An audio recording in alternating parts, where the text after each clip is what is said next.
Sometimes we might think that in order to be a great leader, we have to be like everybody else. And we have to copy other leaders that we might see in order to be successful. But trying to copy someone else might work in the short term, but it will never work in the long term. Decades of research into leadership have shown that there is not just one way to lead. And instead, great leadership means that we understand who we are and our impact on the people around us and the people that we lead. So if you want to lead with more confidence, more impact, and more influence, then this video is for you, because I will share with you 4 tips to be an authentic leader. Before we get into these 4 tips, I want to share with you my wonderful authentic leadership superpower quiz that will help you understand your unique strength in authentic leadership, and also some powerful tips on how to communicate and have more influence by being yourself and using that superpower. You can take that quiz under koopmann.com/authentic leader. Authentic leadership has become a bit of a buzzword, and some people might think it's just something that you say or just a phrase that you throw around.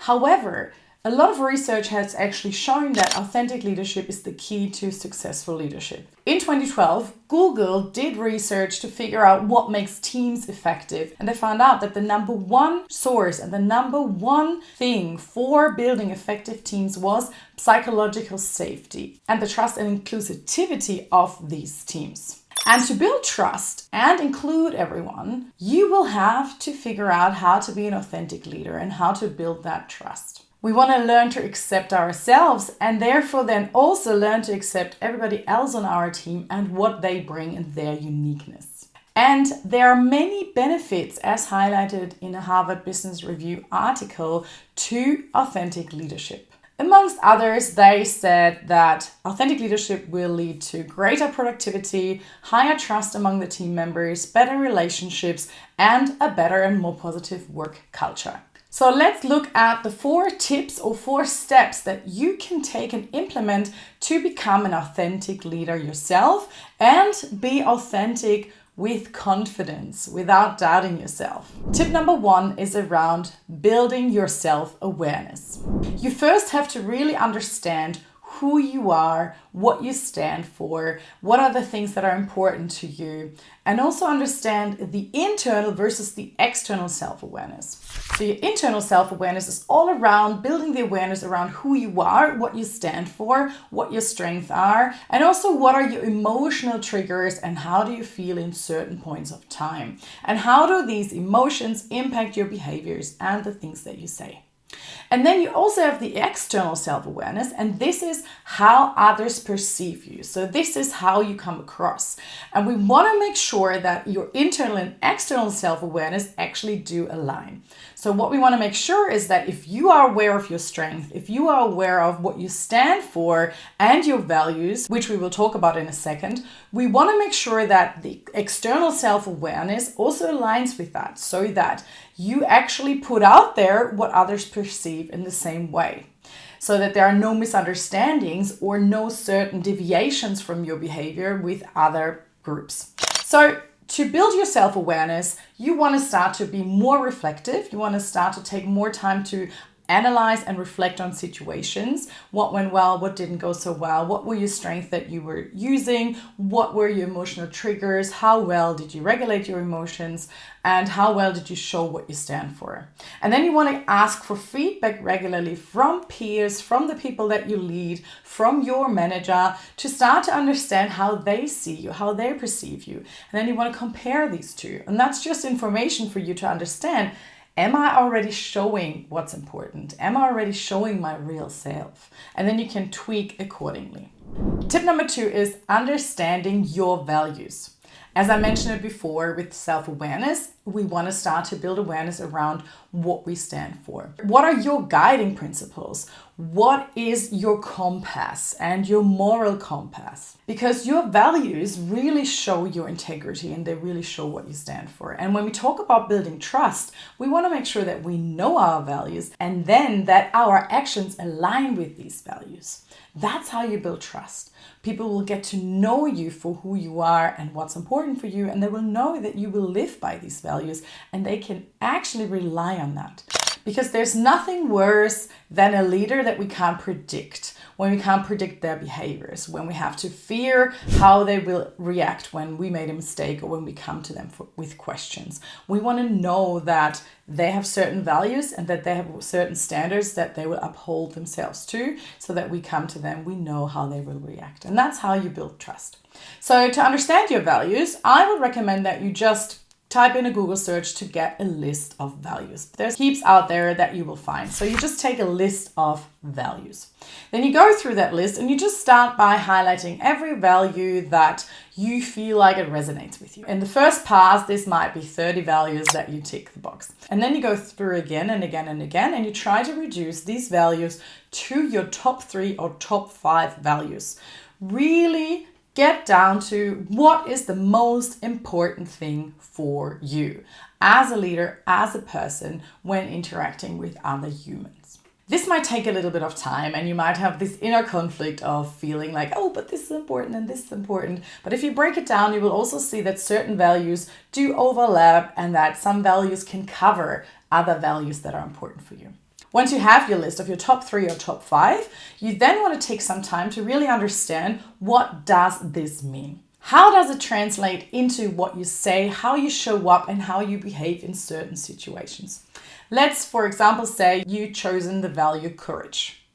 What does it mean to be courageous? What does it mean to have a value of courage? What are actions? For example, it could be that you have the courage to have the difficult conversations, or that you will speak up when you have a different opinion, or that you will challenge someone that is a bit toxic or difficult in the group. This could be examples for you being courageous and actually making sure your everyday behaviors align with that value. Or if your value is respect, how does this value translate into your behaviors?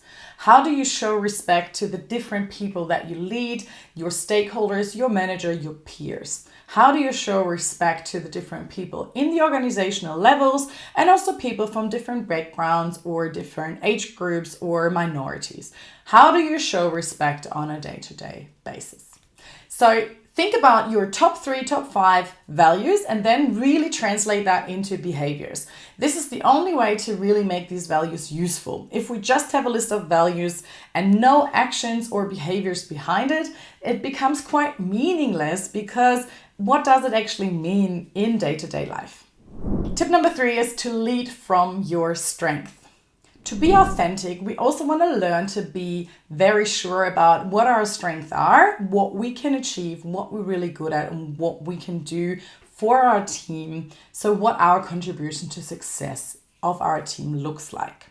But it also means to be more vulnerable, to share when we're not sure, to talk about our weaknesses or the things that we don't find easy, that we don't find quite natural, to be open about these and share these openly with our team.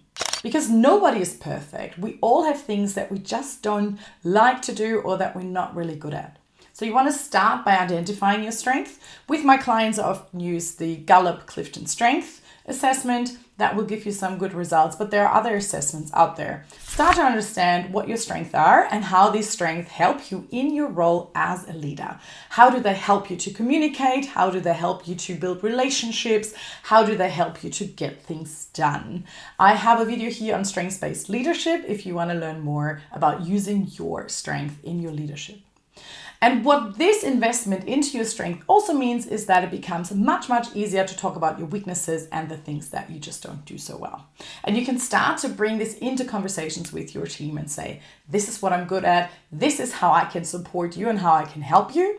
And then in the opposite, this is something I find really tricky and this is where I could use your help.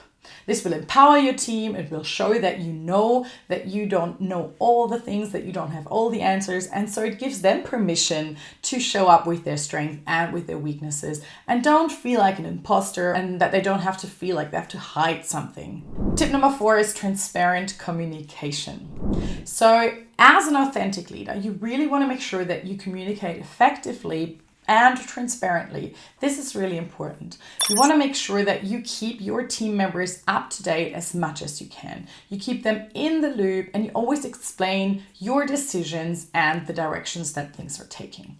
So this starts by setting really clear and transparent goals where everybody has a full understanding of what is expected around the goal, but also around how you communicate and how you work together. And so there needs to be transparency amongst the team members that everybody knows who is contributing in which way and how is this measured. Then you want to practice to keep your team in the loop if things are going on, if there are big changes about to happen. Of course, keeping in mind that depending on your level in the organization, there will be certain things and certain details and decisions that you are not permitted to share, but you can always figure out a middle ground of keeping them in the loop, being transparent about what's going on without sharing any kind of secret or important details. And then, of course, if you have any big decisions that you make, or if you have a decision that is different to the opinions from your team members, you can make these decisions, but just share why this is important to you or how you came to your conclusion. So just making sure that they see that they can trust you, that your team knows that you are transparent and that you do not have any hidden agenda or trying to, do something without keeping them in the loop. Be aware though here, authentic leadership and being your authentic self does not mean that you just overshare, that you blurt out everything, that you share your opinions, your feedback just bluntly. It's not an excuse to be unkind or disrespectful, and it's not an excuse to share secrets of another person or personal details. It's not an excuse to be unfiltered and give your unfiltered opinions. As an authentic leader, you still want to be very well aware of what you share and why do you share it, and will it serve this team member or your team in that moment, or is it more an ego thing or serving your own agenda? So authentic leadership means that you're transparent, that you're sharing what's going on, you're keeping everyone in the loop to build trust, but it's not an excuse to be unkind, disrespectful, and behave ignorant or mean even. So these were 4 tips that you can start to implement straight away to become a more authentic leader. We start by becoming more self-aware and building our self-awareness internally and externally. We start by understanding our values, what we stand for, and how these values translate into behaviors on a day-to-day basis. We want to lead from our strength and understand what we're really good at, and also become more transparent about our weaknesses. And then lastly, we talked about communicating transparently, being open, keeping people in the loop, and not having any hidden agendas. If you want to learn more about authentic leadership and things that you can implement, then check out these videos here because they will help you to build your authentic leadership brand even more. Let me know in the comments which tip you found most helpful and what you will try to implement, or if you have any further questions. I can't wait to hear from you, and I will talk to you soon.